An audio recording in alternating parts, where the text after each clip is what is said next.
think that's an area that's a real need. So I was really pleased that the ICB CCG was able to recognize the importance. You would note all the presenters actually are local people, and that's what I wanted to keep, is to develop the local faculty. We had an introductory session a couple of days ago on the whole program. Yesterday was an excellent session by some really good presenter on CKD. It's all recorded. And today, again, a really important topic, which is diabetes. And I can tell by the number of people that have signed up that that's an area people really feel that there is a need. So I hope you enjoy today's sessions. Just a bit of housekeeping. So I'm going to keep an eye on the chat function. So any questions, please put them there. I'll see if I can disturb the presenter, or we can save them to the end. Also, please, again, a big plea. I don't know, at every meeting, I have to say it at least 2 or 3 times. Please turn your mics off. Please turn your mics off. So please turn your mics off. With that, I'm going to ask if the presenters could introduce themselves, starting with Adil, please. Thank you, Dr. Sood. I'm Adil Ansari, GP in Barking, interest in diabetes and gypsy, working in Barking and Dagenham, and the clinical education lead for my PCN. Thank you, Dr. Sood. Thank you very much, Adil. Imran? I'm a clinical pharmacist with a specialist interest in diabetes, working at Ilford Medical Centre. I'm also part of the NEL Medicines Management team. Thank you. And actually also training a faculty member now, Imran. Don't forget that. And Said, please. Hi, I'm Said Raza. I'm a GP in Seven Kings. I'm also the educational lead for Seven Kings PCN. I've finished my postgraduate diploma in diabetes. That's why Jyoti has asked me to join the team today. Thank you very much. So we will go through, Said will actually go through the diagnoses. Then we will move on to the medication, which will be covered by Adil. And lastly would be the local guidelines and reference to the NICE guidelines and some case studies by Imran. So I do hope you enjoy. But keep those questions coming in the chat function. So with that, I'll hand over to Said. Thank you, Said. Thank you, Jyoti. I have been given the task of I think it's the boring bits before the actual thing that everybody has come in here for to discuss the treatments and case reviews. So I will be very quick, very brief, and we'll quickly move on through the types of diabetes and how to diagnose it. So first of all, who to test? Basically, we see lots of patients every day. So who do we need to test if we are suspecting? Obviously, the first ones are they're symptomatic. If they're coming in with polyphagia, polydipsia, polyuria, we need to do the test. On annual health checks, we can pick up as we do their HbA1cs as well. Also, some people are trickling in from they have done their risk assessment scores for diabetes. One of the risk scores are on the Diabetes UK, and there are other IT tools available online. People are doing that, and they're coming in asking for that. We're getting that as well. People who have risk factors with family history, obesity, there also needs to be monitored. Gestational diabetes is a very significant aspect which we should be following up after they have delivered. One of the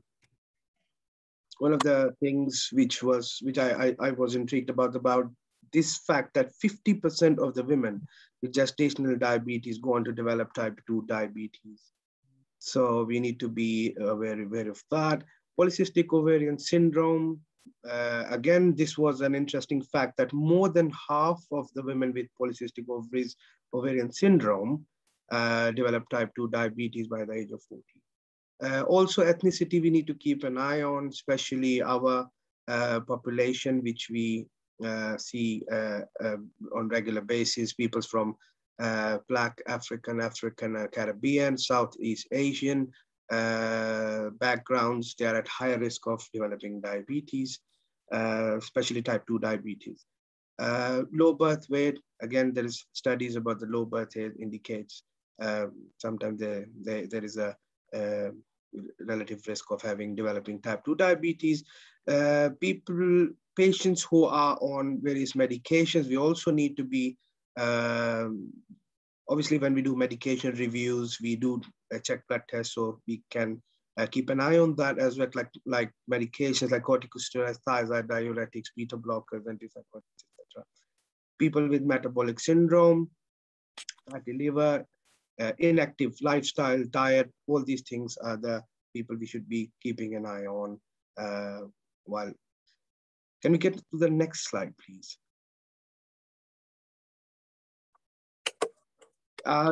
Types of diabetes, I've just mentioned the most important ones, which we need to be aware of basically, and we'll focus on type 2.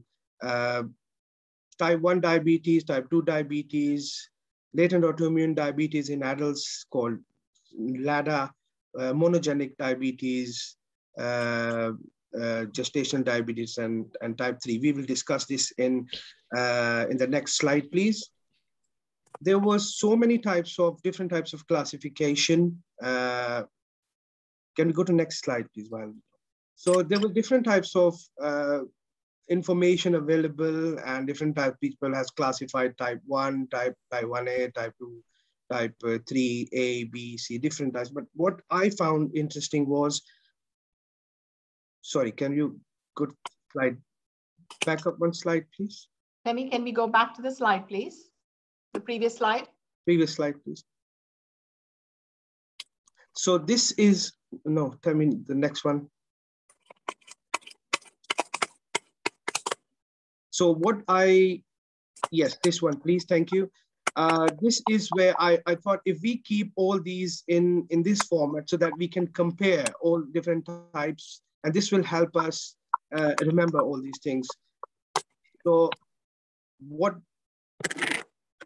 I've done is we've mentioned type 1 diabetes, and then type 2 diabetes, and then we can compare with the other types in the same categories, based on their pathophysiology and diagnosis, age of diagnosis, weight.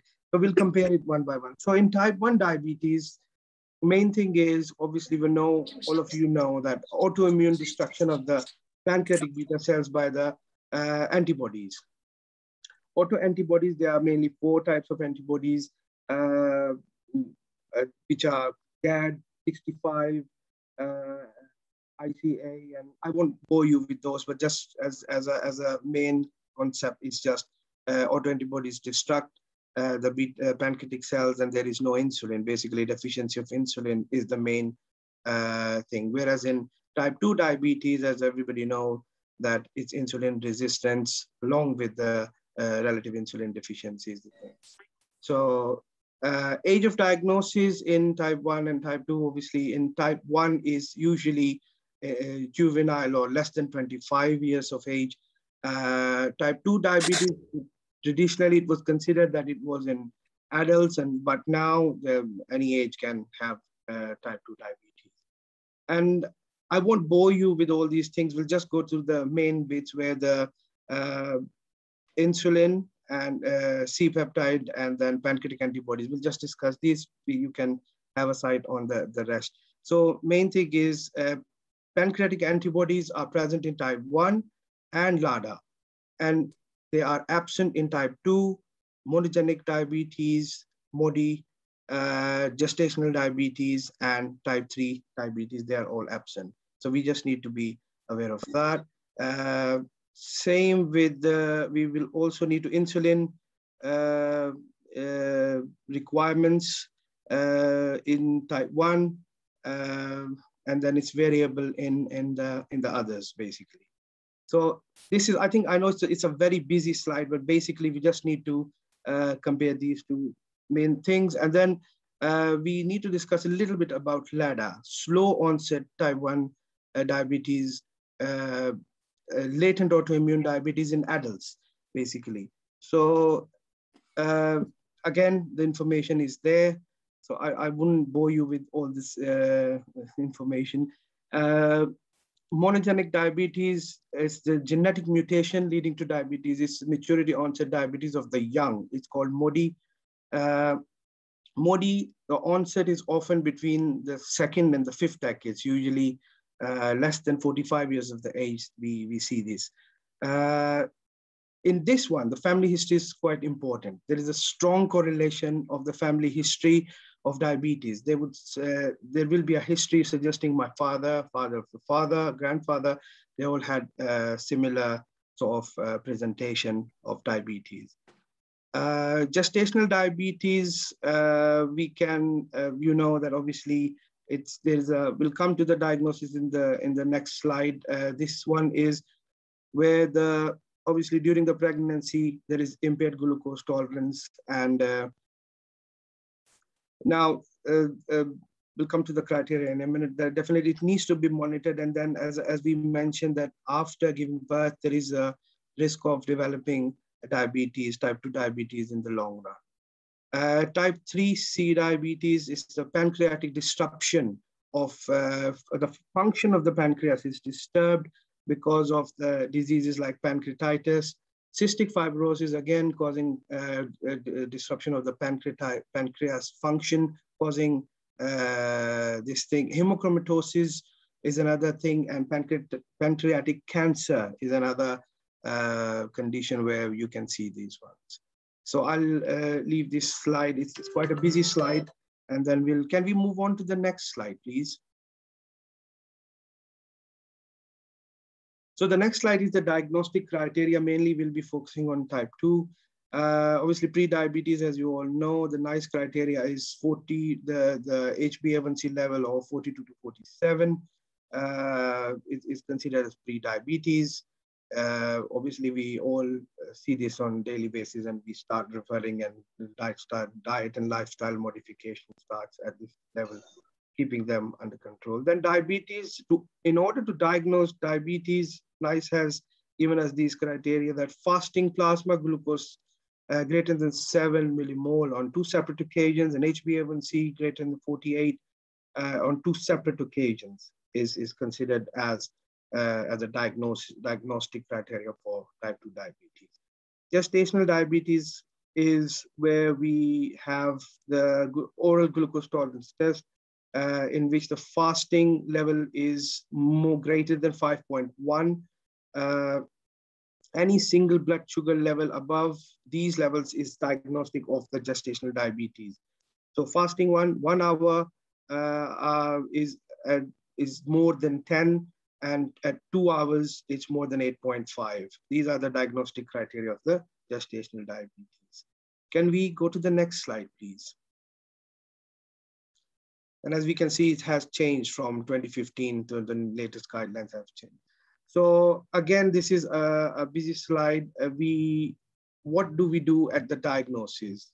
When there is a diagnosis of diabetes, there is a list of things, like we have to explain the diagnosis. We need to give enough time to the patient to understand if they understand, if they are educated, then obviously they'll be able to manage, especially in our population where there's the language barrier.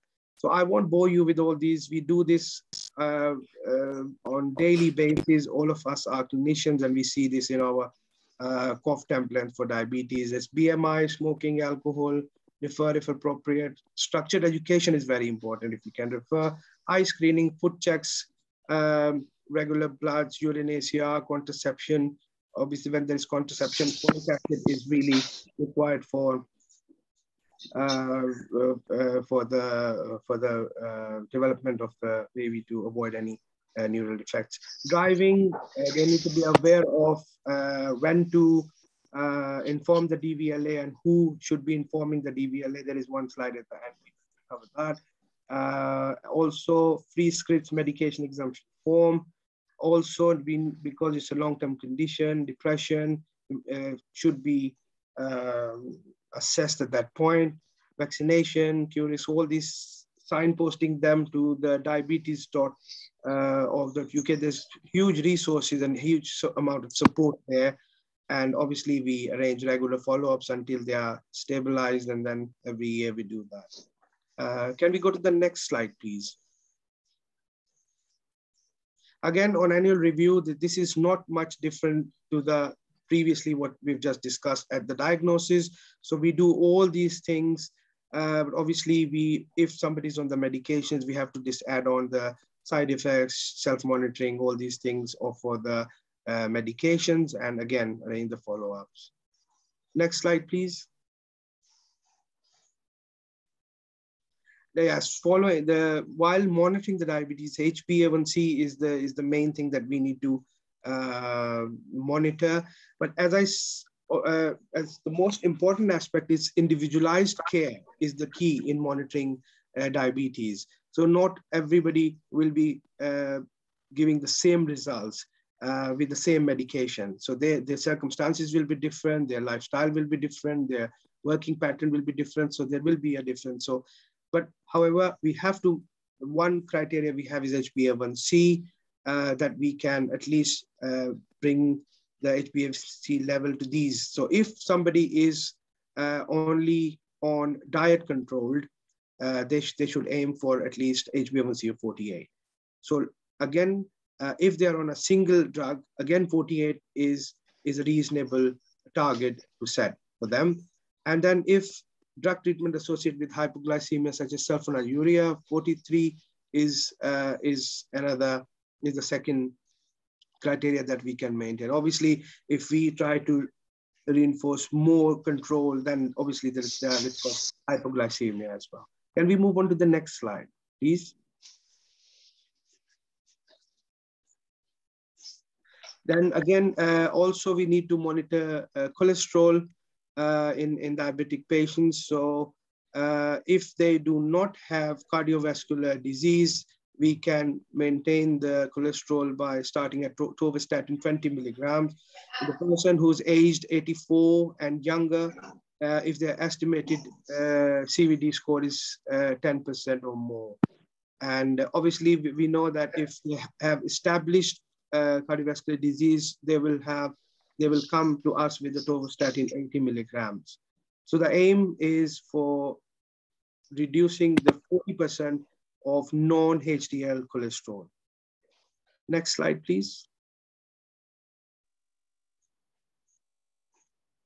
Foot care, again, monitoring the diabetes. Foot care is a very important aspect if we want to avoid amputations. So we have to look for any history about previous ulcers or amputations, symptoms of claudication, numbness, smoking, nail cutting techniques, and do they know how to examine their feet? Are they aware of what to look for, how to look for sensations and all the things. Also, whenever they come to us, we have to look for, our nurses usually do that as well, foot checks on regular basis. We all know that. So in this examination, we should include nails, skin, arches, pulses, sensation, shoes, and any deformity and ankle brachial pressure. We can, on examination, we can stratify this into low, moderate, or high risk and refer accordingly, as mentioned here. So I think we're all aware of these things. Next slide, please. Yes, diabetes and driving. Who should be informing the DVLA? I normally give this link of the DVLA to go and see what you have to do. Obviously, people who are treated on insulin, whether it's a car or motorbike or any sort, they have to inform the DVLA if the treatment is lasting over 3 months. And again, there are all instructions about this insulin that can be looked into. And diabetes treated with tablets or non-insulin injections, that again, in the instructions from DVLA, it says check with the doctor or the nurse to find out if your treatment means you need to tell DVLA. That can be tricky, but obviously if they are on medications which can give them hypoglycemia, then we need to be telling them to please inform DVLA. any bus, coach, lorry licenses, they all need to inform DVLA whether they are on, even if they are on simple tablets or non-insulin injections, they have to inform the DVLA. Next slide, please, if there's any.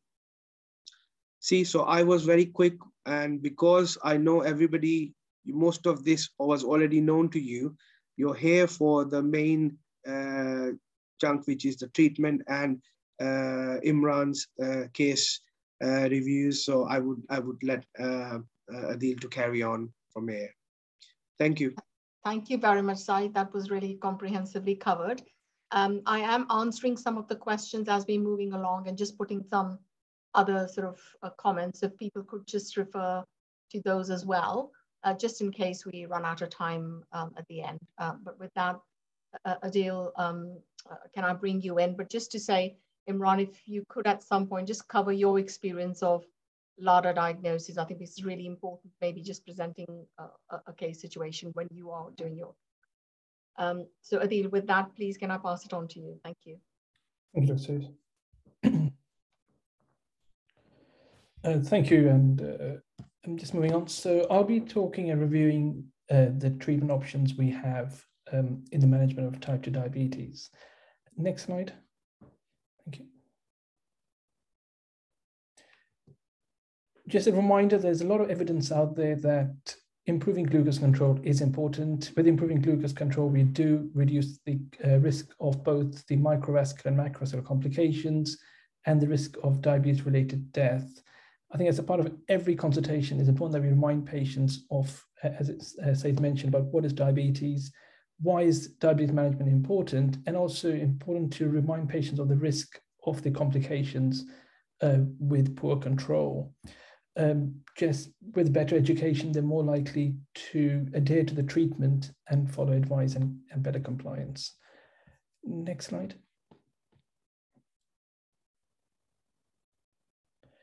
Here's just a reminder that type 2 diabetes is both a mixture of insulin resistance and relative insulin insufficiency, and that with the insulin resistance, weight is a very important factor.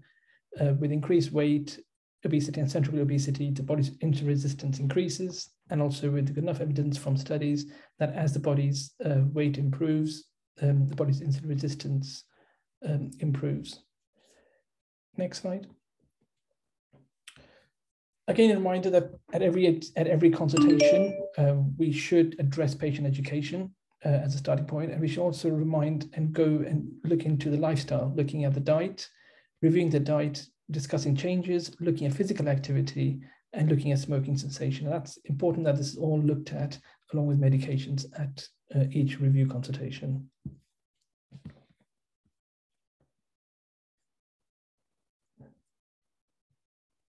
Next, please. I'm just going to pause for a few minutes and just maybe you can put something in the chat box or have a think that when we're prescribing medications for diabetes, what is it that you like to know about the medication? What is it that is influencing you with the medications, and what would you want to know about the medication? If you can either just think about it or put some comments in the box, that'd be quite helpful.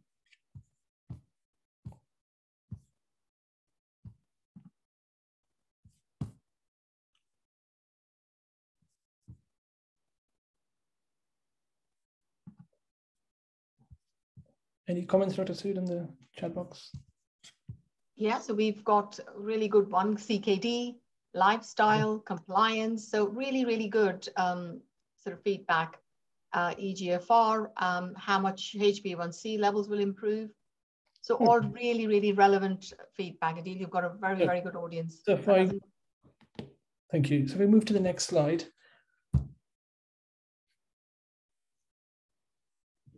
Next slide, please. For me, when looking at the medications and prescribing them, I'm really interested to know what actually how does medication help reduce the glucose level? Will it actually help improve the insulin resistance? Will it help with improving the relative insulin insufficiency? Will it help with weight loss? Because we know weight is a really important factor with insulin resistance. Is there a risk of hyperglycemia, which can have implications on their work and their personal life. What are the side effects? What are the contraindications? And as we mentioned, renal impairment is a very important issue. We know that end-stage renal failure is common. In 30% of patients, diabetes is the cause for the end-stage renal failure. Next slide. I'm going to review the medications, discussing the mechanism of actions, the benefits and side effects, starting with the older medications that we had and some newer medications, but some of them are not new anymore and they've been used for many years now. Next slide, please. Next slide. I'm sure we all heard of metformin. Metformin is the kind of first medication introduced around the 1950s. It's a biguanide class of drugs. In most guidelines, it is the first line option. How does it help? Well, it helps decrease gluconeogenesis. By doing so, it reduces hepatic glucose production and also reduces the fasting glucose level. It can also help with increasing insulin sensitivity, and by doing so, enhances peripheral glucose uptake. And finally, also helps by decreasing glucose absorption of glucose from the GI tract. Next, please. Renal and metformin is a really important topic to remember. It is renally cleared. It is excreted in the urine. With renal impairment, metformin can accumulate, and with that, there is a risk of lactic acidosis. It is contraindicated with severe renal impairment. NICE has supported and given some guidance about when to look at metformin, when to start. And the guidance is that actually, if the eGFR is less than 45, do not start metformin. If the patient is already on metformin and the eGFR drops below 45, start reviewing the dose. And if the eGFR drops below 30, metformin should be stopped. And should be used in caution with hepatic failure, alcoholism states because of the increased risk of lactic acidosis. And we've probably got a lot of radiology forms being rejected and coming back because they're not being completed, along with the renal function, where the metformin is also really important. It's important that metformin is held prior to investigations with IV contrast and dyes, just if there's any renal impairment after the scan. Next slide, please. It has got benefits. It doesn't cause hypoglycemia. It's weight neutral with some weight loss. It has got anti-mitogenic properties, so helping cancer prevention, and it's cardioprotective. Next slide. I'm sure this is all, we're probably aware of this side effect metformin, mostly are GI related, the diarrhea, the abdominal cramps, nausea, vomiting, and flatulence. From experience, we can reduce these by starting at the low dose and building up, letting the patient settle at a lower dose, and when they're settled with symptoms, then increasing up. There is the modified release, slow release formulations that can be used. And also from experience, if tell the patients to take it with food or during the food or immediately after, it does help reduce the side effects. B12 depletion, this is an MRH also been reminded again and again that B12 depletion is reported in patients with the high dose and long-term use of metformin. And therefore patients on metformin are presenting with the possible B12 deficiency symptoms. It's very important to monitor and replace this accordingly. Next, please. Moving on from metformin, the next medication that came out was the sulfonylureas, which again have been out since 1950s. You've got the first, then the second and the third generation SUs. They differ generally in how they eliminated and the half-life of these medications, and the second and third generations having more efficacy compared to the first generation. Next slide, please. Here's just a quick reminder on how sulfonylureas work. They bind onto the SCR receptors on the pancreatic beta cell. By doing so, they inhibit the potassium channels, leading to depolarization, and that leads to the excretion of insulin. This effect is independent of glucose, whether the patient's eating or not, whether there's metabolic increase or not, it causes the insulin secretion. But it does require a functioning beta cell for its functioning. Next, please. In terms of benefits, yep, it does help with glucose reduction. It reduces both the basal and the prandial glucose levels, and it's got a good rapid onset of action.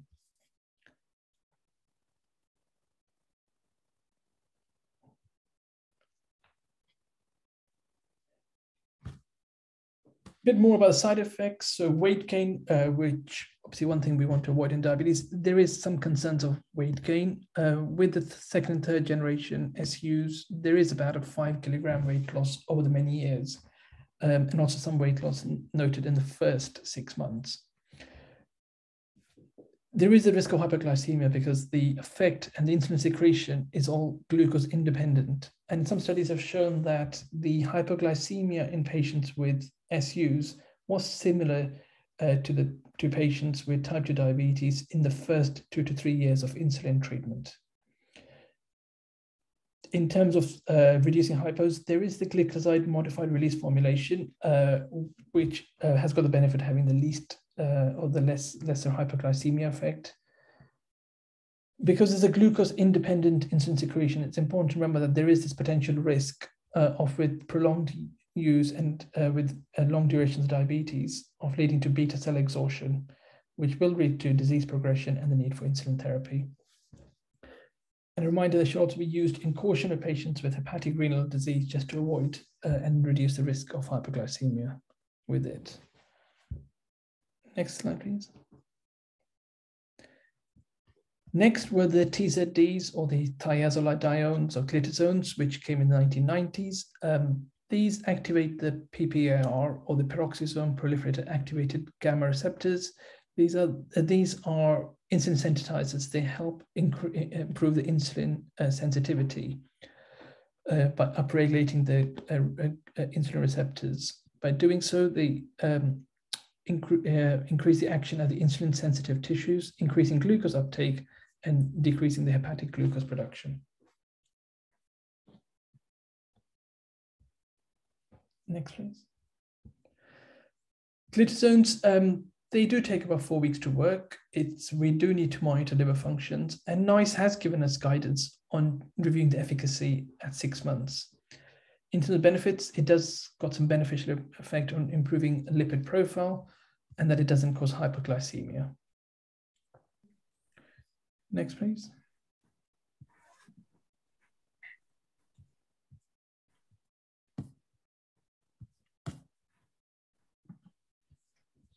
Glitazones and side effects. Fluid retention is a possible side effect leading to weight gain, and it presents as peripheral edema. So it's really important for patients to observe for side effects. Heart failure is an absolute contraindication for its use, and it's also contraindicated in patients with macular edema because of risk of worsening of the condition. In terms of weight gain, it's about 1 to 4 kilograms in the first year. It can cause dilutional anemia. There is this increased risk of fracture in women with type 2 diabetes with long-term use.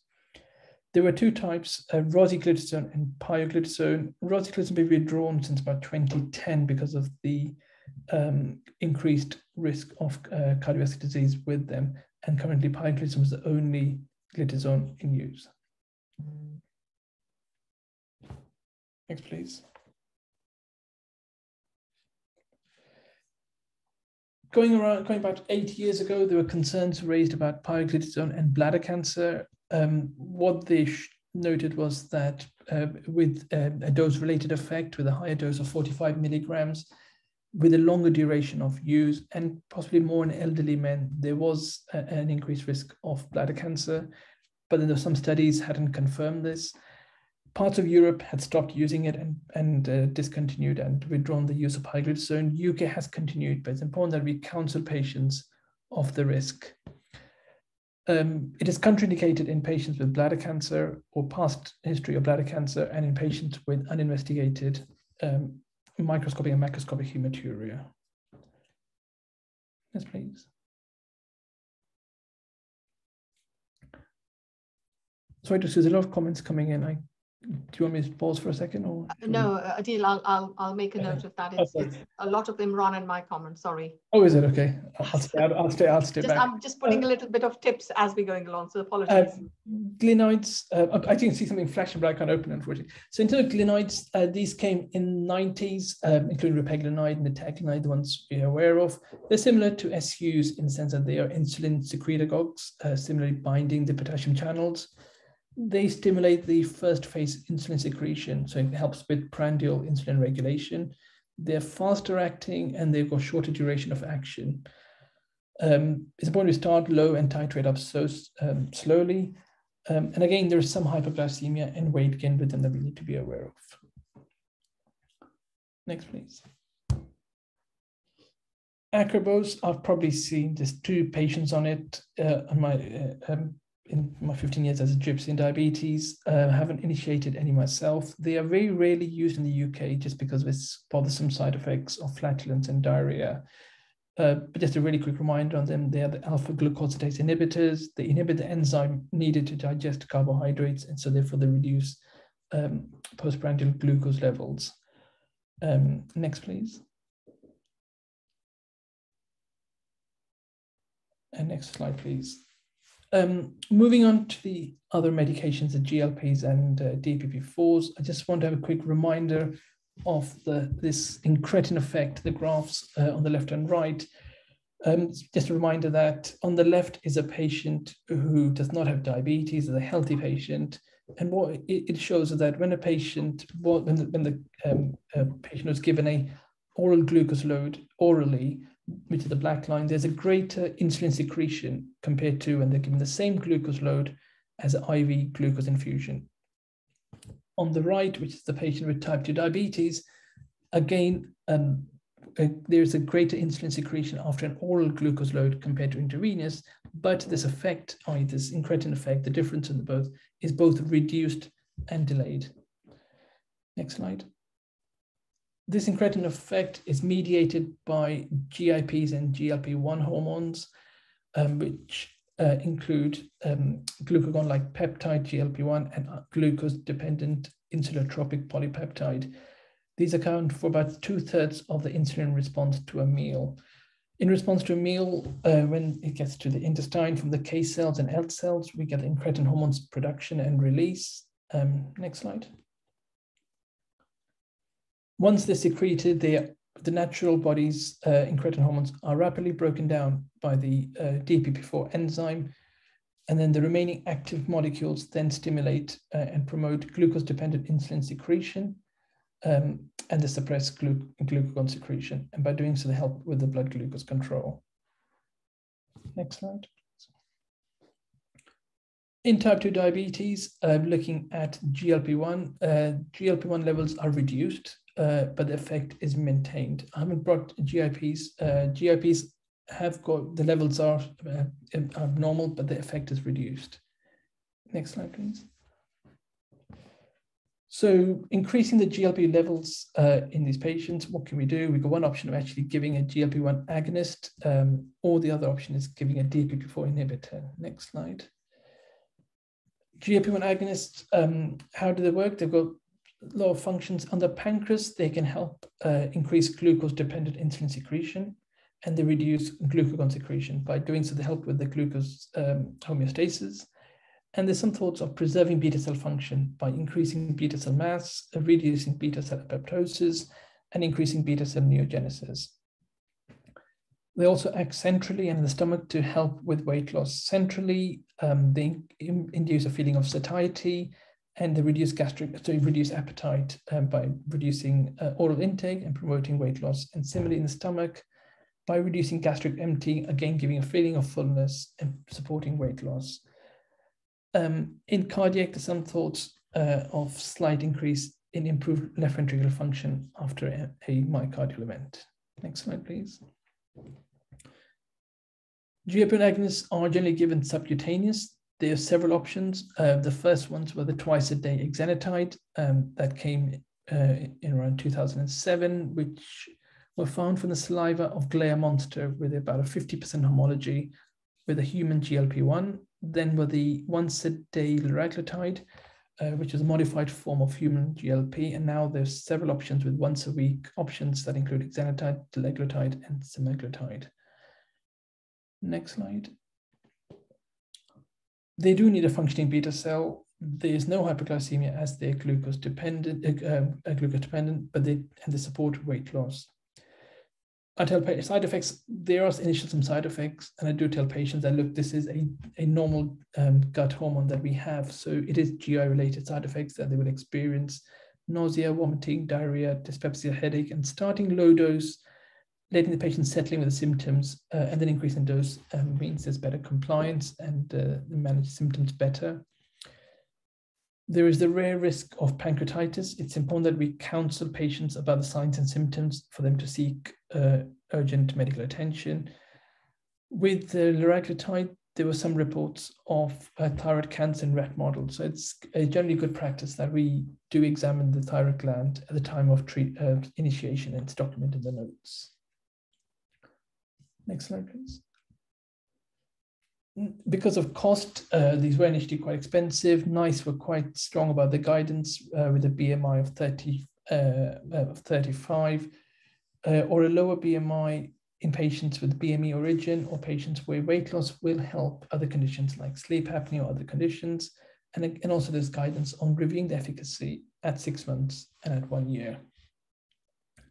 Next slide, please. So one option is giving the GLP-1 agonist. The other option is inhibiting the enzyme involved in the breakdown of the natural GLP, the DPP-4 inhibitor. Next slide. DPP-4 inhibitors are the enzyme dipeptidyl peptidase 4 inhibitors. They inhibit the breakdown of endogenous GLP-1. When compared to GLP, the levels of GLP are lower after a DPP-4 compared to a GLP agonist. There is lower glucose lowering, but there is less side effects compared to GLP-1 agonists. Next, please. They're given orally. There's no increase in hyperglycemia. They're weight neutral. I'm sure forgetting one gliptin, Imran, you remind me, but there is Sita, Wilda, and saxon-linagliptin. Wildagliptin is twice a day, needs liver function monitoring. The rest are once a day.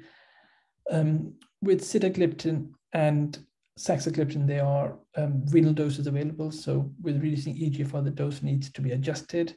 With linagliptin, it's a single dose, can be used till end-stage renal failure. Next slide, please. The new medications on the block, or the medication you're probably hearing a lot about, are the sodium glucose co-transporter 2 inhibitors, SGLT2. They work by blocking the reabsorption of glucose and sodium from the renal tubules, resulting in urinary glucose excretion. They help reduce glucose level. They help cause weight loss. In terms of side effects, GU symptoms are common and patients need to be counseled about it. They do present with some symptoms of thrush and cystitis. These can be reduced and managed better with hygiene and generally cleaning after passing urine. With the glucose, water can follow it. So there's a risk of dehydration. So it's important the patients are reminded of hydration. I'm going to come back to ketoacidosis in the next slide. Again, during severe diarrhea, vomiting, and the patients are not eating, they have poor intake, it's important that patients hold off the medication. And Fournier's gangrene, I'll come back to as well. Next slide. With SGLT2 inhibitors, there is the possible increased risk of ketoacidosis. And in a third of these patients, it is what we call euglycemic ketoacidosis, where the patients have a normal or only a slightly raised glycemic level. In terms of ketoacidosis, some predisposing factors are excessive alcohol use, illicit drug, very low carb ketogenic diet, pregnancy, patient with LADA. So it's important that we do start in a patient appropriately. What can precipitate the ketoacidosis is increased risk with dehydration, with severe vomiting, prolonged exercise, and an acute illness. And it's important that patients are informed of the signs and symptoms of ketoacidosis to be aware of. Next, please. Next slide. Fournier's gangrene, there is a MRHA alert being raised on SGLT2s and Fournier's gangrene. CQC are really hot on this. They do want at every consultation, we do document it clearly that Fournier's gangrene risk has been discussed. But it is important that this, we do tell the patient that, look, this risk is rare, but they need to be aware about it. It's common in males than females. And patients need to be advised to observe and seek urgent medical attention if they notice any severe pain, tenderness, erythema, swelling in the genital or perianal area with associated femur and malaise. And the medication, and they seek urgent medical attention, and the medication is stopped. Next slide, please. The current SGLT2s that we have, we got canagliflozin, which is recommended to be started at 100 milligrams, and the dose can be increased to 300 milligrams, depending on how they're tolerating and the response. Should be taken before breakfast. Dapagliflozin comes as only single dose of 10 milligrams in patients with type 2 diabetes. Empagliflozin is recommended as starting dose of 10, which then can be increased to 25. Ertugliflozin is a 5 milligram starting dose that can be increased to 15 and taken in the morning. Next slide, please. Renal function and SGLT2 is really important. Recently, DAPA has got a license up to an eGFR of 25. However, at the lower GFRs, the glycemic benefit is reduced. With regards to canagliflozin, if the eGFR is between 45 to 60, it should be initiated at 100 and maintained at that dose. Once the eGFR drops, if the eGFR is below 30 to 40, and between 30 and 45, and they have an ACR ratio of greater than 300, it should be initiated at 100 and maintained at the dose. And if the eGFR is less than 30, then the medication should be stopped, should not be initiated. In terms of empagliflozin, it can be started if the eGFR is greater than 60, and if the patients are tolerating it well and the eGFR drops below 60, then the dose should be adjusted to just a 10 milligram dose. And if the eGFR falls below 45, this should be stopped and discontinued. Next slide, please.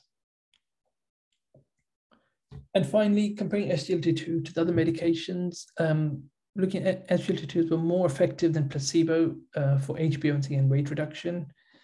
When compared to gliptins or DPP-4 and the sitagliptins, they were more effective, and there was more weight loss and better weight change based.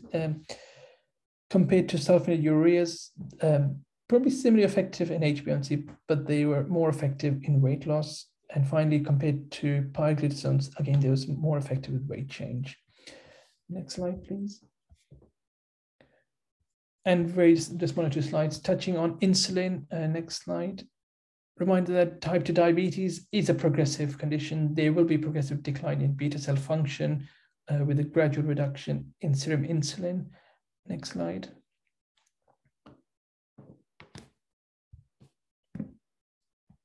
Next slide, please. And so as diabetes progresses, patients will need insulin to optimize their glucose control, and other agents have failed to achieve control. Next slide.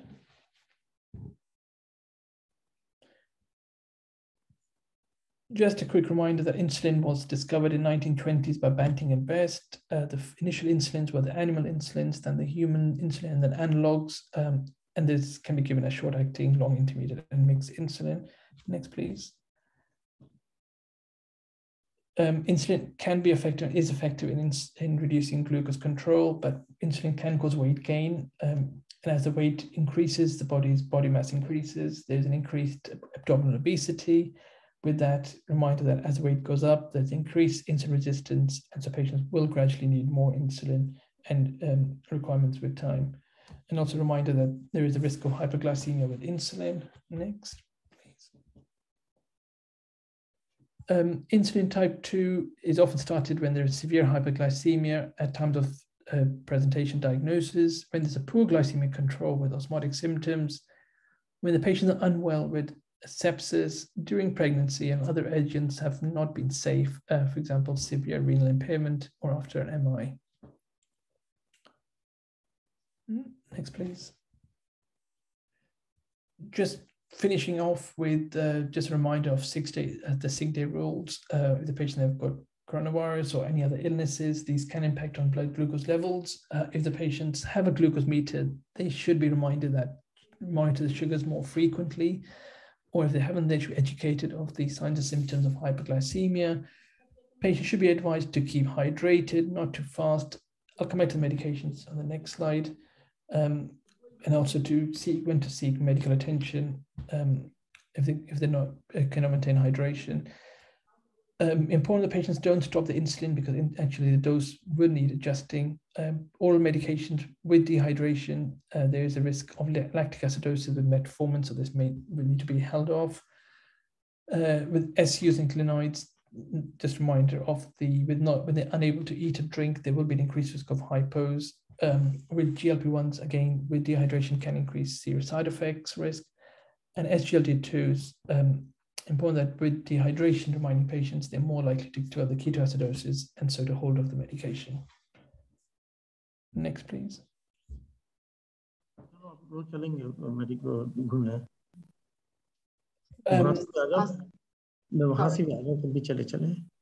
Can people please mute themselves, or can you help, please, Temi? Just mute people, thank you. This is where Imran's going to help us out. Which medications? Yes, it does kind of shouting, screaming, and can confuse what to do, but there is guidance. There's nice guidance. There's local guidance, patient clinician choice, and also preference. Next slide, please. And just a summary. Thank you. That was just a quick whisk top of all the tablets. No, excellent, Adil. Thank you ever so much. That was really, really well explained. I've just put a little note in the chat function, which I forgot. I always forget something or the other at these meetings. Can you please, all the additional roles, because we may have some funding for the PCNs to allow you to come here. So kindly, please just put your PCN and names here. Right, Imran. Okay, thank you. That was brilliant, Adil. Thank you very much. So we're just going to have a quick look at the local guidelines, and then we're going to hopefully make a very interactive session with 4 very simple case studies, he says, just to whet your appetite and get you ready for those lovely people with diabetes. Okay, we got the slides up. Thank you. Jyoti, you mentioned about LADA. So LADA is usually, although not always, patients who've got BMI of less than 20. Okay, they're usually quite thin, and they will present with, they can be very symptomatic of osmotic symptoms. You would almost be possibly looking like a type 1, but they're not type 1. And if you're not sure, if you've got somebody who's quite thin, very symptomatic, very high HbA1c at diagnosis, don't be afraid to send off some GAD antibodies, okay, blood test. And these days, when you send to BH to our local lab, they will also do some other antibodies at the same time. They do the 3 now for you.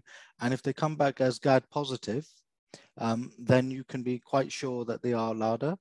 The treatment is the same as a type 2. You will start off with metformin. And yes, that's right, it's triple antibody now. So even if you just put GAD, they will do the triple.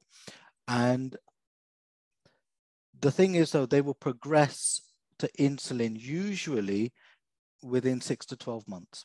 So even though you're starting off on metformin and things, the progression to insulin is quite quick. So if you do get a confirmed diagnosis of LADA, it's important to have that discussion straight away with the patient, because what you don't want is hesitancy. No, I don't want to use an injection. And we know that happens. So if we prepare the patient, you don't have to scare them. You just have to say, look, we're going to start off with tablets, but invariably, some patients do end up on insulin, and this may be the case.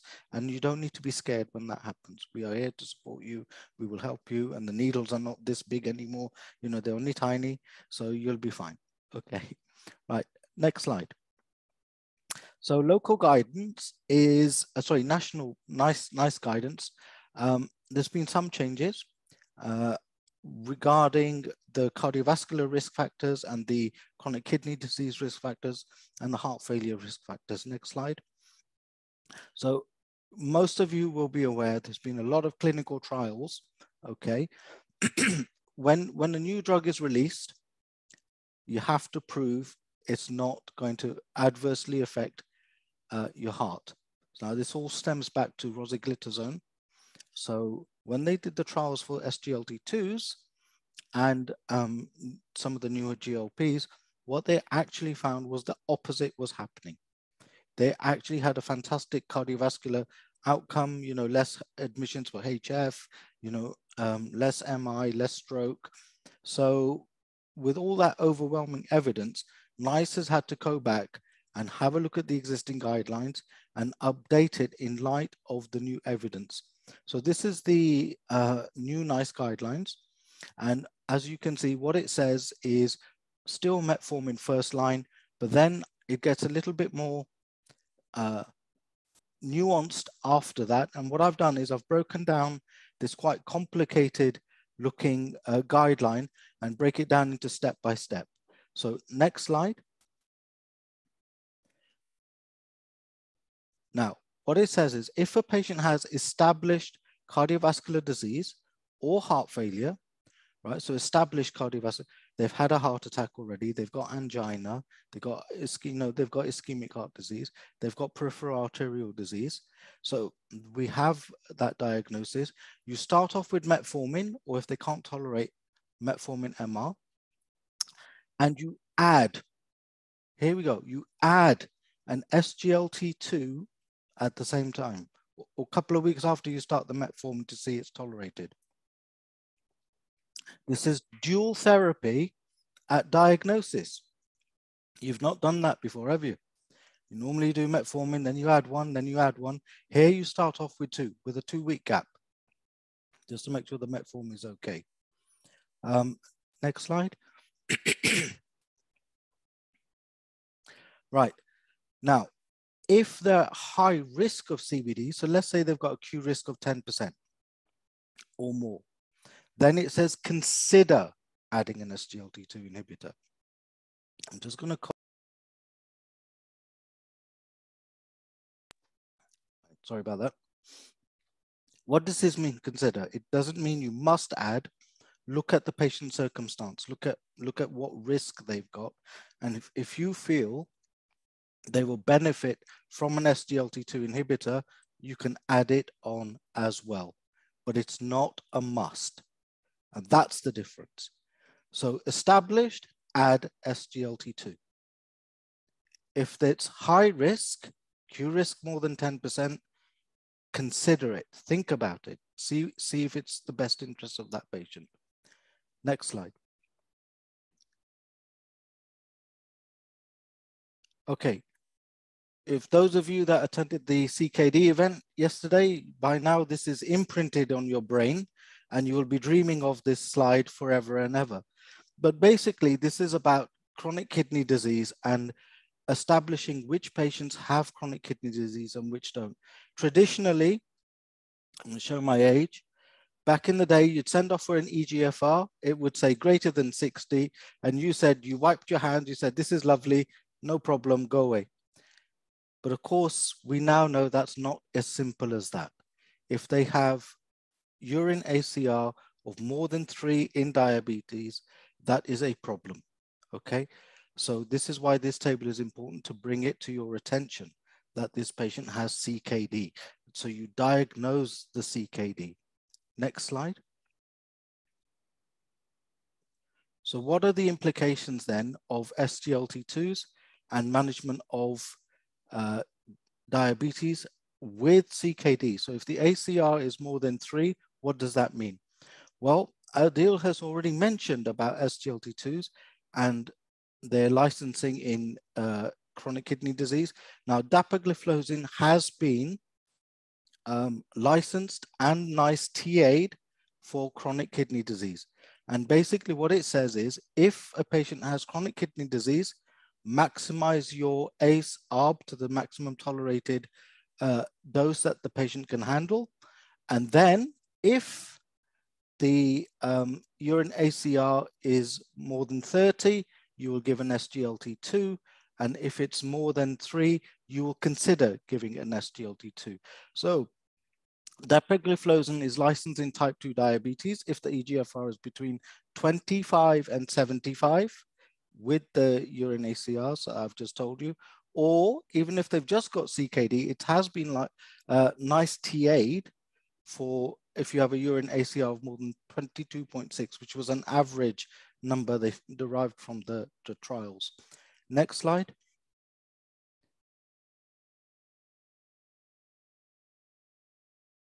Right, so I've already told you this. So remember, above 3, consider. Above 30, offer. So just like in the coronary vascular disease, consider an offer. Yeah, next slide. So the only licensed one at the moment is dapagliflozin. It is not licensed under eGFR of 15, but do not start dapagliflozin with an eGFR of less than 25. Okay, so start at 25 plus, but it can go down to 15. And then if it does go down to 15, then you stop. Next slide. So what NICE is saying is, you may have a patient who was completely fine. You started them off at metformin, and then, you know, a year or two later, you know, the HbA1c is not controlled. You decided, you know what, I'm going to give them some sitagliptin. They're now on metformin and sitagliptin, and then all of a sudden,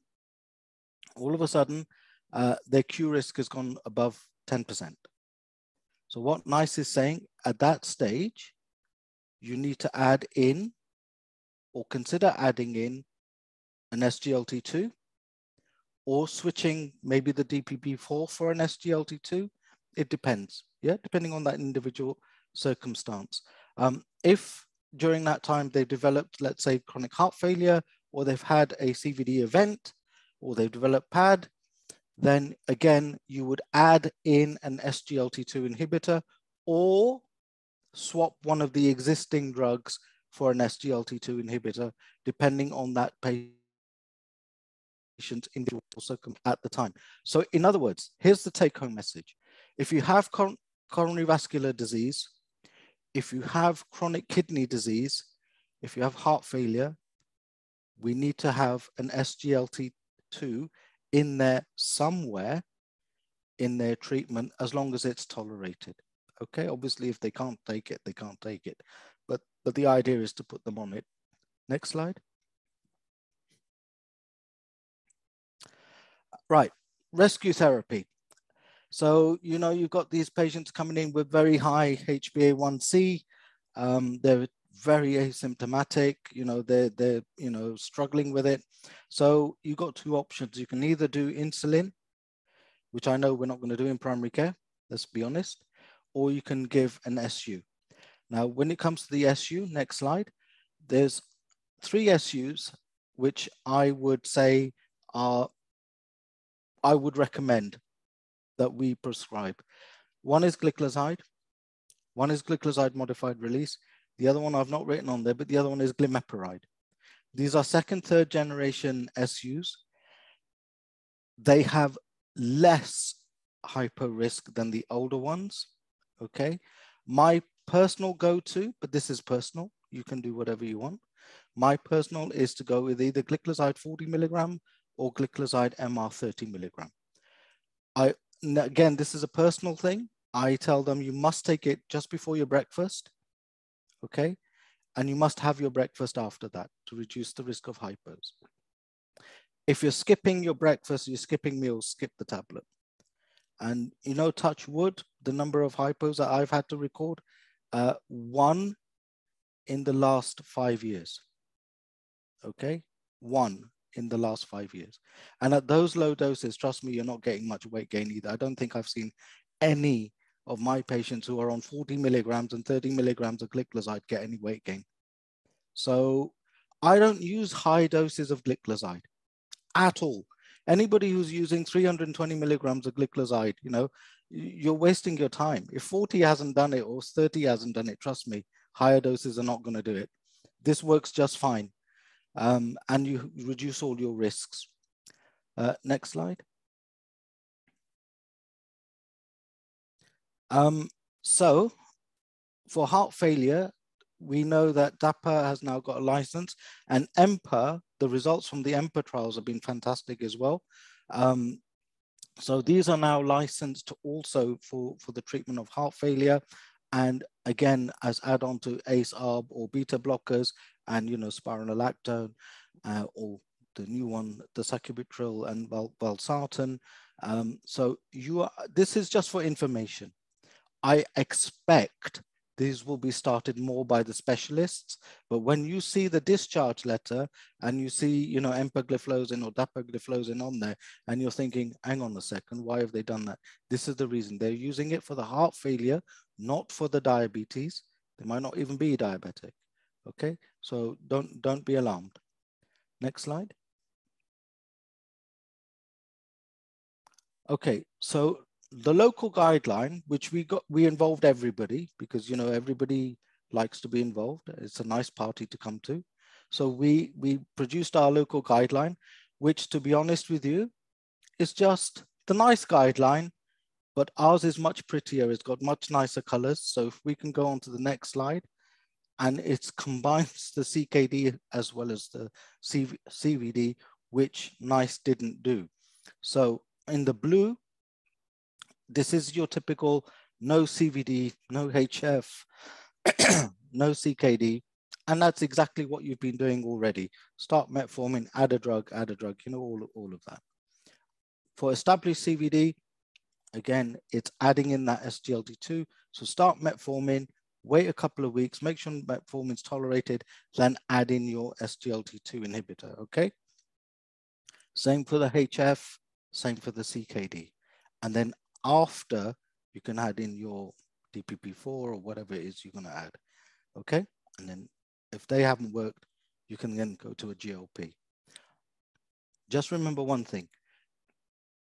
If you're going for a GLP and they're on a DPP4, stop the DPP4, all right? The difference between the two is this. DPP4 preserves your physiological amount of GLP. Yeah, what your body's producing, it preserves it. The GLP is a pharmacological dose of GLP. It's far more than your body produces. It's a much bigger hit, which is why you tend to get better results, but also ultimately, sometimes, unfortunately, more side effects. And I'm going to give you some news now. You heard it first at the CK Diabetes Workshop. There is a new drug coming. It'll be either next year or early 2024. It is a GIP GLP combination. And it has so far in trials had massive weight reductions and massive reductions in HbA1c. So watch this space, that is coming. Next slide. Okay, now the fun bit. And this is where I don't mind if Dr. Sood allows me to let you unmute yourselves, shout out what you think, and I really have no objections. So let's have a look at this chap. 42-year-old Pakistani male, BMI is 28, hypertensive. He's got a new diagnosis, HbA1c is 88. He's thirsty, tired, passing urine frequently, he's losing weight, strong family history, mother, father type 2, father had a heart attack and a stroke, mother is on insulin, siblings all got diabetes, and prior to his diagnosis, his Q risk was 6.2%. His last blood test showed an eGFR of more than 90, cholesterol of 5.2 with a ratio of 3.3, triglycerides 3.3, and just for clarity, fasting. ALT is 78. He's a bus driver, doesn't drink, doesn't smoke. Blood pressure was 143/84.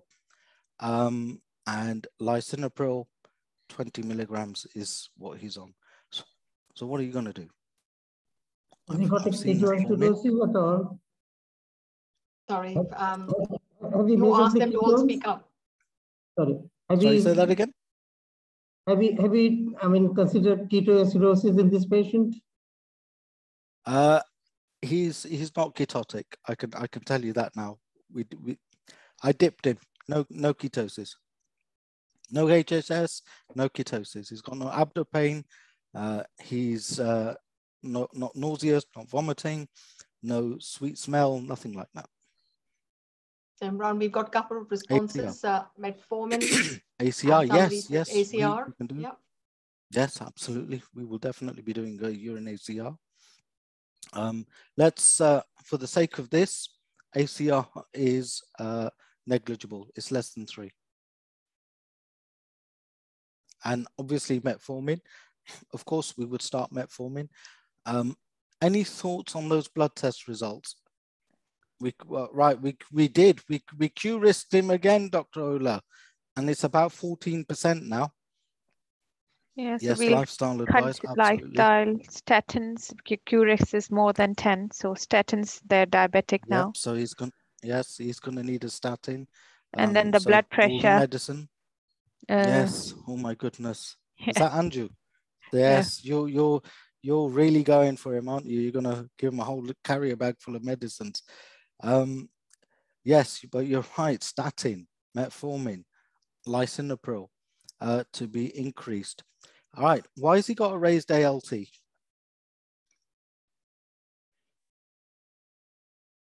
Anybody? Well done. Well done. Margarzata, go. Do you want to say? Yeah, well done. Go. Fatty liver? Probably. I mean, we can't rule out other pathology behind that liver result, but often you can see from the baseline, you see, 1 minute it was 41, then it's jumped up to 78. They're not jaundiced. They haven't got any other symptoms, motions, normal color, all that kind of stuff. So more than likely fatty liver. I would say it is fatty liver. If you're not sure, send off for some liver screen, but more than likely it is fatty liver. And what do those triglycerides tell you? Anybody? I think it's low, actually. It's not bad. It was a fast. This chap listened to me and actually went fasting.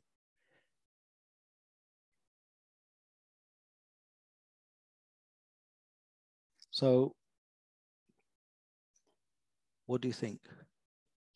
What's the normal range? Anybody know off the top of their head? Up to what, about 1.7, 1.8? So we have got some raised triglyceride there, assuming that he genuinely was fasting at the blood test. Now, you can have raised triglyceride because you've got high HbA1c, that can be causing it, but it can also go the other way. Raised triglyceride could be causing insulin resistance, and therefore you're getting that high HbA1c. Find out about his diet. Has he got a high fatty food, high, kebab roll every day, that kind of diet, that could be, yes. Yeah, so absolutely check the thyroid function test as well. You can do the Hep B screen and Hep C screen and the liver screen. But let's assume for this instance, it is actually fatty liver, and that will explain a lot of things. Now, if he's got fatty liver, that's going to be linked with hepatic insulin resistance. Remember, this chap's got a BMI of 28. There's going to be a lot of systemic insulin resistance going on as well. And therefore, we need to tackle that insulin resistant. Metformin is absolutely, that's a given. We will do that. Statin, absolutely a given. We will do that. Is there anything else you would add into this very symptomatic patient? In the past, before the SGLT2, I would have started him on insulin. Right. Yes, absolutely. You can. If you are able to, you can do insulin for rescue. And Amish hit the nail on the head as well. Gliclazide. How many of you, I mean, if if you're in this situation, you think about it. He needs a bit of rescue treatment. He's got a HbA1c of 88. And honestly, 40 milligrams of gliclazide pre-breakfast for 3 months and then review is often enough. You might need to do it for 6 months, but often 3 months is enough. Now, according to the new NICE guidelines, we can also, remember his Q risk is now 14% post-diagnosis, we can consider what drug? Anybody? SGLT2. What can we consider also? Yes, absolutely. Yeah, so we could consider an SGLT2. Now, who's going to give him an SGLT2, gliclazide, statin, metformin, and increase the dose of his lisinopril? Anybody brave enough to do all of that? I'm not. I'll be honest with you, I'm not that brave.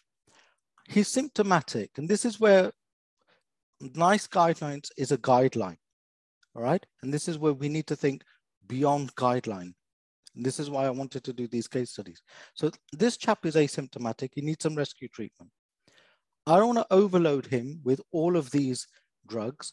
Also, by adding in gliclazide, SGLT2, and metformin, there's risk of hypo. What does he do? He's a bus driver, right? So I would, and this is only what I would, other people may do different. I would start him on his metformin. I would give him 3 months of gliclazide to try and get it down as much as I can. I would stop it.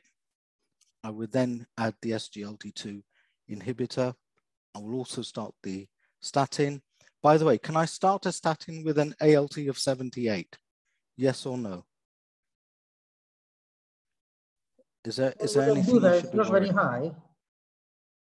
Yes, exactly. It's to, as long as it's less than 3 times the upper limit of normal, you can start a statin, not a problem. Okay? Exactly, yes, times 3, absolutely. So 3 times 42, but monitor, yes, absolutely. We're going to repeat the LFTs in how many months?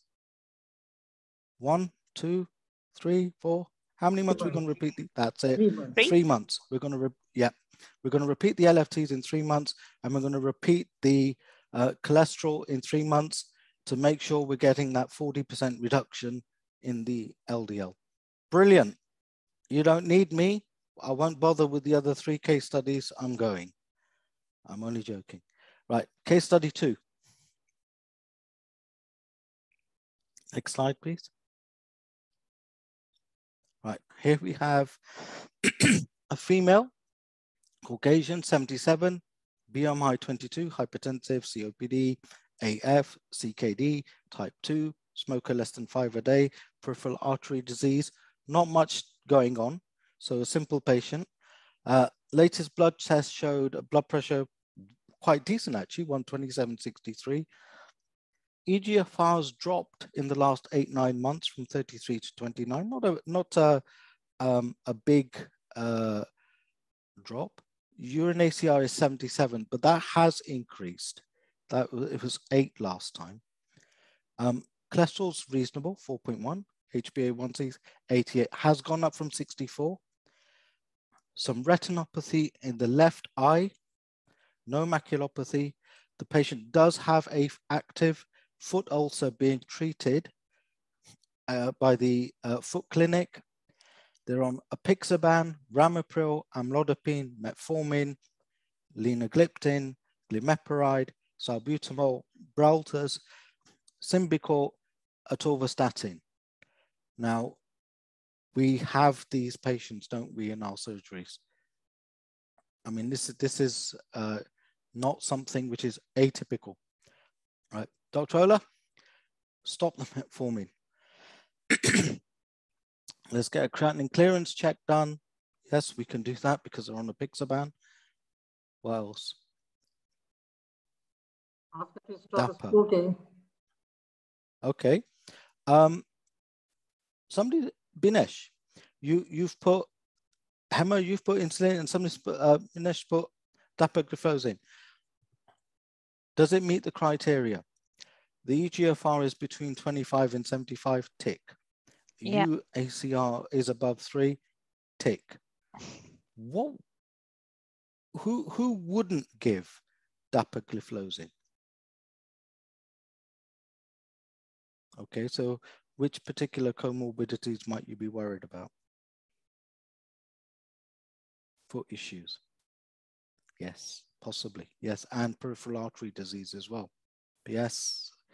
Now, again, I'm not going to tell you what to do, what not to do. This is just to highlight the things that we need to be looking at. Anju, I think I heard your lovely voice saying yes. Did I, or am I mistaken? Gone silent. Who said they would give DAPA? Doesn't matter. Who? Right. You would. Okay, and that is a clinical decision.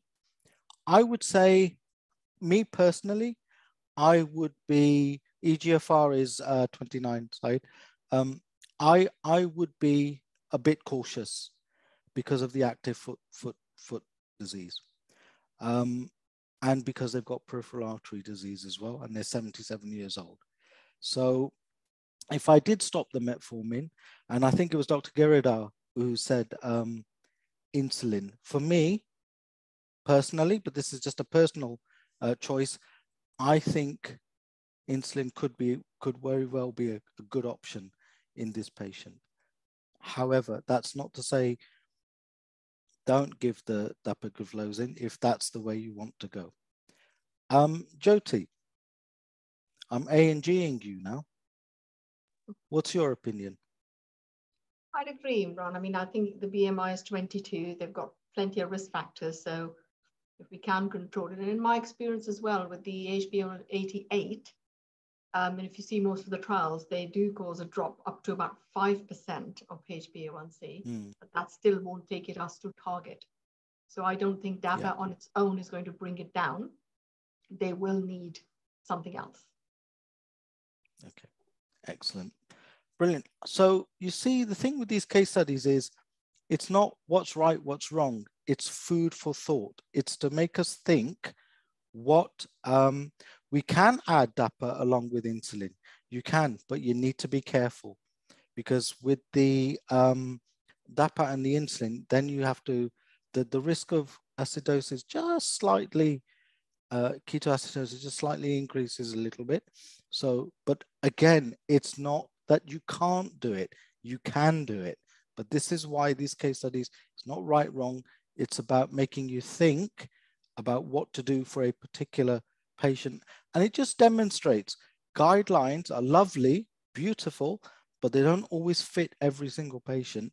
And we need to think about that patient and use the guidelines as that, as a guide of what to do. Case study 3, next slide, please.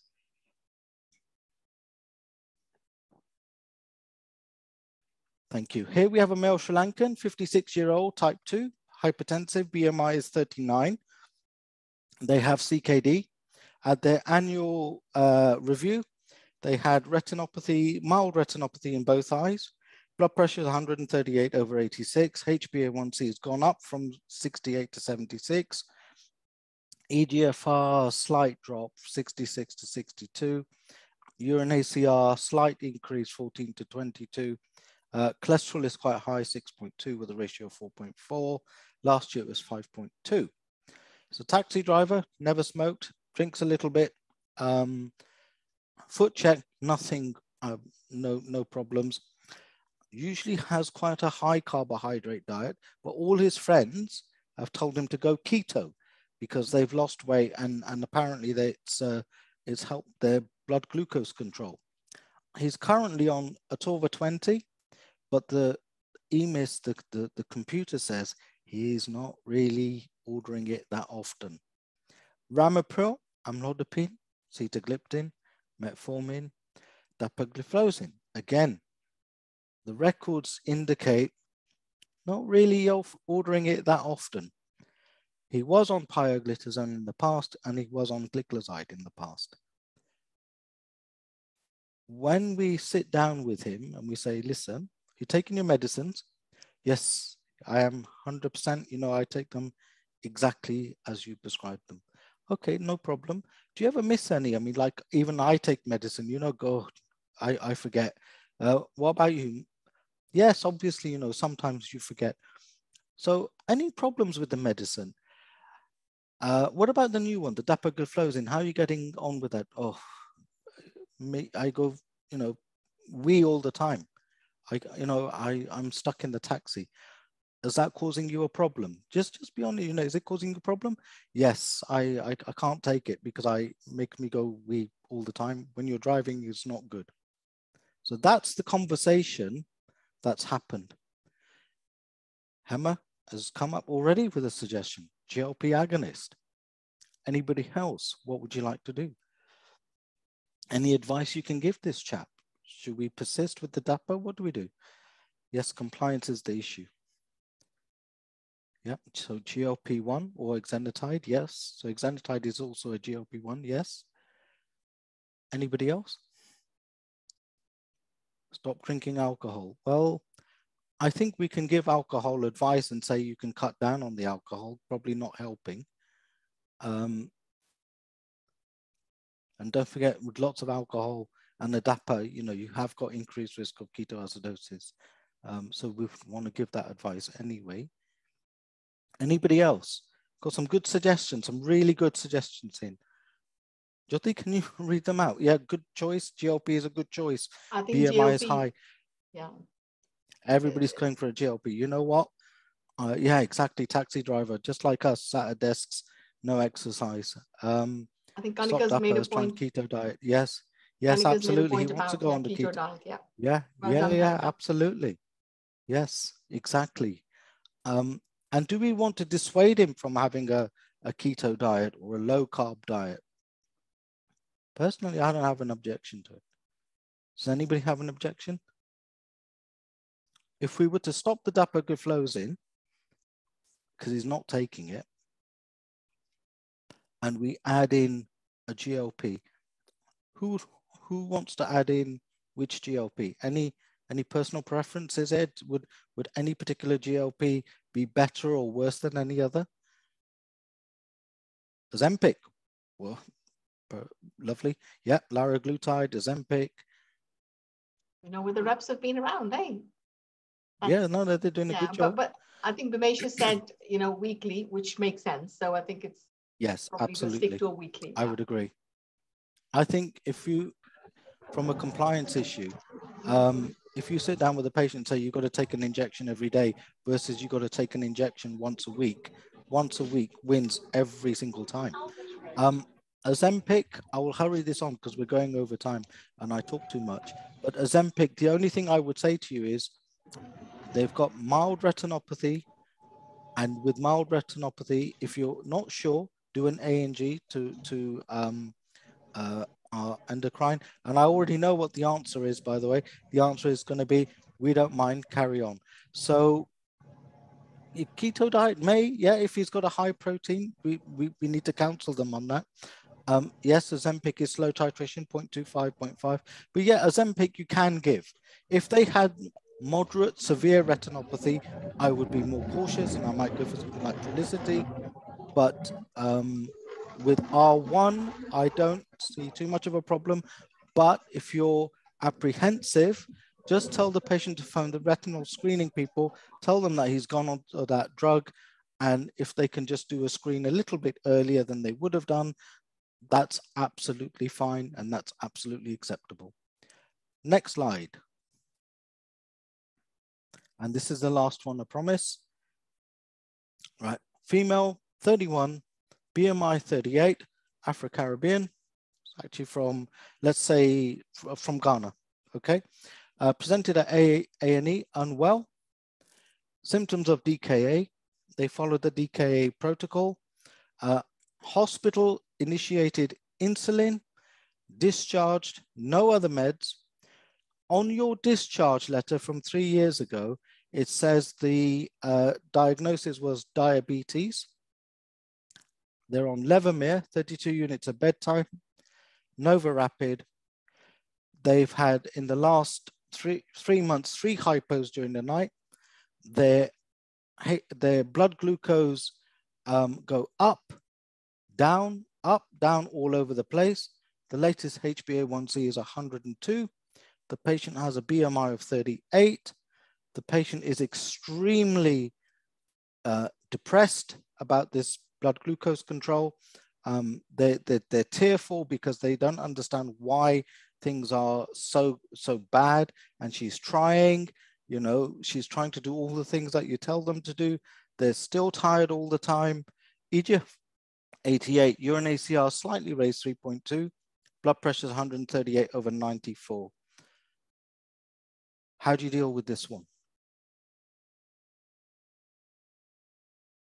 I will rate the first person who tells me anything on this one, because this one is a nightmare. Anybody? Jyoti, anything in the comments? Very check good. Diagnosis. Yeah, check diagnosis. Amish, well done. Who said check diagnosis? Amish. Amish, there is a, Dr. Sood will send you a Mars bar gift in the post. Mars bar. It. Absolutely, it's a diabetes session. We'll do a Mars bar. Who agrees with check diagnosis? And why would we be checking the diagnosis? Why do I need to check the diagnosis? Well, it doesn't say, does it? Does it say type 1? No. Does it say type 2? No. Just says diabetes. Could be monogenic. Could be monogenic. What else could it be? What else could it be? And by the way, this is not made up exactly. That diagnosis of diabetes was actually on the discharge letter of a patient that I was dealing with. And Hema Works is one of my lovely colleague GPs, and she may remember, or possibly this patient, just says diabetes. Yeah, exactly. So we don't know whether they're type 1 or type 2. They were just discharged on insulin. But they were treated for ketoacidosis. They had ketoacidosis. Ketoacidosis is quite rare in type 2s. HHS is more common in type 2s. Very similar, but not the same. Diabetes. So somebody said LADA. Somebody said LADA. So latent autoimmune diabetes adult, as I said, usually the thinner patient, BMI less than 20, doesn't have to be, but usually is. This patient has BMI of 38. So I'm going to tell you a little treat now to end this session. There is something called ketosis-prone diabetes. It's also known as flatbush diabetes. It was first uncovered in New York. The area of New York where the patients were pitching up from was, believe it or not, called Flatbush. It's an area of higher deprivation and a large African-American community. And what they found was that these patients were pitching up with ketosis, but they were not your typical type 1. And what it is, there is a type of diabetes more prevalent, not exclusive, but more prevalent in Afro-Caribbean, African-American. And these patients have a propensity to produce ketones. They suffer with DKA, but actually they're ketosis-prone diabetic. And you need to treat them with metformin. And usually they start off on that insulin, and then once they've sussed out the diagnosis, they stop the insulin and they actually treat them with metformin and follow the normal course. Yes, it's a very atypical type, but this was just to highlight some of the things that do present, and we need to think sometimes, okay, this doesn't make sense to me, and it's something like this. And now that we've done it, you see, you'll all have this condition in your heads, and you'll be thinking, yes, there is something called ketosis prone or flatbush diabetes, and you heard it here on the C-pin. So another feather in our cap. That's it from me. I think they've probably had enough. Yeah, amazing, Imran. I thought half the room would be empty, but it's not. So fantastic, very well done. And a big thanks to all that have participated, and the interactive comments. It's absolutely amazing. So I do hope you've enjoyed the session today. The plan, just to remind people, is that you have this sort of theoretical bit, so to speak. And those people that require competency sign-off, we are developing competencies for signing, particularly the additional roles. Obviously, a lot of people might be experienced, you don't need that. But for those people that feel they want to just develop that extra bit, they can have a case-based discussion or be observed. We've got the education leads that'll be supporting those competency sign-offs. So that will be the next step, and also the MDT faculty development, where we'll bring all the chronic diseases. So you'll have a patient with hypertension, diabetes, and COPD, and then we discuss Jyoti, sorry, I forgot to mention one thing. If you suspect ketosis-prone diabetes, send off for GAD antibodies. If they come back negative, it's ketosis-prone. Sorry, I forgot that bit. No. So that's how you differentiate. Do you want to type that, just so people that are busy typing the comments, because I think that's a key crucial bit as well. I just want to thank Adil, Said, and Imran. Absolutely fantastic. Thank you for all the hard work you've done on the slides. Absolutely brilliant. What I would like is, do you want to, Temi, do you have a feedback form here, or would that be through Eventbrite? No, I just put it in the chat, so if everyone can fill it in for me, please. So before you go, when you have time. Yeah, please, can we have feedback? It'll be absolutely excellent, I'm sure, but just in relation to the contents, etc.